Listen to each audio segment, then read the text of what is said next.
semuanya, kembali lagi di YouTube channel aku. Apa kabar kalian semua? Semoga semuanya selalu diberikan kesehatan dan pastinya rezekinya selalu dilancarkan. Amin. Alhamdulillah, akhirnya aku sudah gajian. Tentunya teman-teman juga sudah gajian ya, karena ini kan juga sudah lewat tanggal 30 begitu. Nah, karena di video sebelumnya aku juga sudah membuat budgetingnya sekalian di bulan Oktober ini, maka di video kali ini aku tinggal memasukkan dananya ataupun uangnya sesuai posnya masing-masing yang sudah aku tentukan di budgeting bulan Oktober ini. Oke, seperti bulan-bulan sebelumnya juga, jadi kali ini aku terima gaji bersih itu sebesar 3 juta rupiah, dan tak lupa juga untuk 10%-nya sudah aku pisahkan ke rekening khusus aku untuk aku tabung. Kemudian untuk alokasi dana sinking fund di sini seperti bulan sebelumnya juga, yaitu aku alokasikan sebesar 400.000 rupiah. Nah, ini adalah part yang paling aku suka, yaitu dimana aku memasukkan uangnya ke dalam kategori dana sinking fund yang telah aku buat. Oke, untuk kategori dana sinking fund yang pertama itu ada vacation. Nah, di sini itu aku biasanya menambahkannya tidak terlalu banyak, yaitu cukup 100.000 rupiah saja,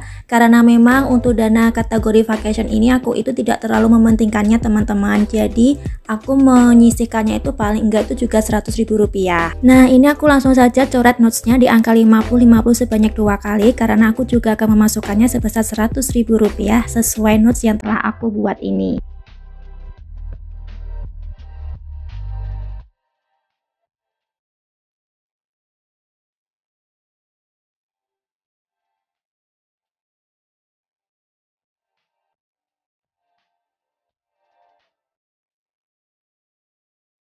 Lanjut, untuk kategori dana sinking fund yang kedua itu ada lebaran. Jadi teman-teman, untuk lebaran tahun depan itu aku sudah mempersiapkan dananya mulai dari sekarang ya, supaya kedepannya itu kita tidak akan terlalu kebingungan untuk mencari ataupun mempersiapkan dana untuk kebutuhan lebaran. Nah, di sini aku coret notesnya di angka 150 karena aku akan menambahkan uangnya sebesar 150.000 rupiah.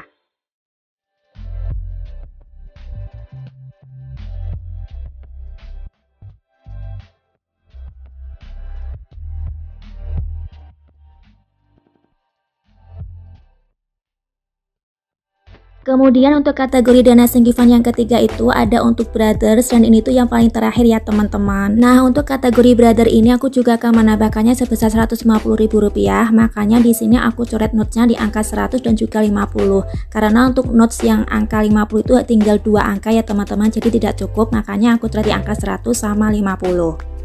Jadi nggak kerasa ya teman-teman, kalau kita perhatikan tadi itu ada beberapa kategori dana sinking fund aku yang sudah mulai terpenuhi sesuai notesnya gitu ya. Karena memang menabung dengan metode dana sinking fund itu sangat menyenangkan teman-teman. Jadi yuk kita menabung. Nah, ini adalah beberapa kategori dana sinking fund yang telah aku buat ya teman-teman. Tidak hanya ada kategori dana sinking fund saja, namun di sini juga ada beberapa jenis tabungan aku, mulai dari sisa mengumpulkan budgeting di setiap bulannya, kemudian juga ada challenge menabung 20.000 rupiah, dan untuk kategori dana sinking fund itu ada yang untuk brother, lebaran, kemudian yang terakhir itu ada vacation. Oh ya, sebelum lanjut ke video untuk mengatur pengeluaran tetap dan pengeluaran tidak tetap aku, di sini aku mau ngasih racun teman-teman perihal jam tangan yang telah aku gunakan ini. Barangkali dari teman-teman itu ada yang salfok gitu ya. Nah, jam tangan yang telah aku beli ini tuh dari merek Julius ya teman-teman, dan aku itu membelinya langsung di official store-nya, jadi dijamin ini tuh original. Oh ya, setiap pembelian jam tangan ini teman-teman itu juga akan mendapatkan beberapa gift seperti ada kaca, kemudian juga ada gelang, dan juga ada pouch. Ini itu benar-benar kuat sekali teman-teman ketika kita pakai, dan pastinya nyaman sekali ketika kita gunakan. Nanti untuk link pembeliannya juga bakalan aku taruh di description box, jadi teman-teman jangan lupa untuk mengeceknya ya. Oh iya, untuk teman-teman yang juga pengen tahu lebih detail tentang review jam tangan ini, untuk videonya juga sudah aku upload di TikTok aku, jadi jangan lupa untuk cek juga ya. Oke, kita sudahi dulu lah ya untuk racun jam tangannya. BTW buat teman-teman yang mau tanya dari mana sih uangnya aku bisa beli jam tangan itu, untuk uangnya sendiri aku itu belinya dari sisa gaji Oktober ini ya teman-teman. Seperti teman-teman ketahui, untuk sisa gajinya di bulan itu masih ada 445.000 rupiah, jadi sisanya aku gunakan untuk beli jam tangan. Oke, untuk budgeting pengeluaran tetap yang pertama aku itu sebenarnya itu kan ada uang untuk mama sebesar 500.000 rupiah. Nah, di sini itu sudah aku tandai dengan spidol warna hijau, itu artinya sudah aku pisahkan di rekening khusus untuk mama. Kemudian untuk biaya makan sendiri itu kan ada 400.000 rupiah, namun di sini aku ambil cashnya sebesar 300.000 rupiah, dan untuk 100.000 rupiahnya aku taruh di Shopee Pay. Dan sejauh ini itu masih ada sisa sekitar Rp332.000, itu sudah sama dengan yang ada di ShopeePay ya teman-teman. Nah selanjutnya ini itu ada biaya untuk kosan. Biaya kosan aku itu sebenarnya Rp345.000, karena aku tidak ada Rp45.000 maka aku masukinnya Rp350.000. Dan biasanya untuk sisanya nanti akan aku masukin ke challenge menabung aku yang Rp5.000.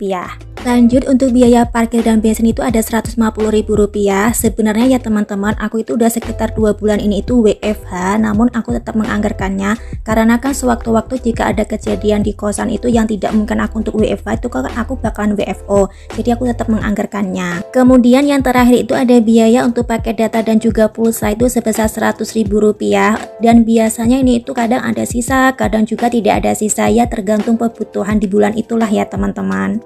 Oke, sekarang kita lanjut untuk menganggarkan biaya pengeluaran tidak tetap aku. Seperti biasa, yang pertama itu ada untuk biaya bulanan itu sekitar Rp200.000. Aku setiap bulan sih menganggarkannya Rp200.000, dan pastinya itu ya kadang ada sisanya, kadang juga tidak, tapi kebanyakan lebih tidak ada sisanya sih. Oh ya BTW teman-teman, aku di bulan ini itu tidak ada anggaran untuk biaya skincare ya, karena untuk biaya skincare itu alhamdulillah bulan lalu itu aku sudah membelinya, jadi kira-kira cukuplah sampai bulan ke depan, makanya aku itu tidak menganggarkannya. Kemudian untuk sedekah sendiri itu juga masih sama seperti bulan-bulan sebelumnya ya teman-teman, yaitu Rp50.000. Menurut aku sedekah itu tidak terlalu banyak, itu tidak apa-apa, yang penting kita itu ikhlas dalam memberikannya. Nah yang terakhir itu ada biaya lain-lain. Biaya lain-lain itu sebesar Rp100.000. Ini itu biasanya aku gunakan untuk pembelian jajan gitu ya teman-teman, atau kadang juga kita membutuhkan sesuatu yang di luar dugaan kita, nah kita bisa menggunakan biaya lain-lain ini. Oke, jadi itu ya teman-teman untuk budgeting aku di bulan Oktober ini. Jadi untuk keseluruhannya, untuk total pengeluaran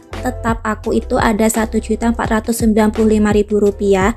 Untuk tipsnya sendiri itu teman-teman dalam menentukan pengeluaran tetap itu jangan lebih dari 50% dari gaji yang kita terima ya. Kemudian untuk total pengeluaran tidak tetap aku itu ada sekitar Rp350.000. Jadi keseluruhannya sisa gaji aku itu ada Rp445.000. Nah ini adalah gambaran tracker pengeluaran aku untuk di setiap bulannya ya teman-teman. Jadi ini sudah aku isi dari mulai tanggal 1 sampai dengan tanggal 5. Oh maaf, itu tanggal 4 ya teman-teman.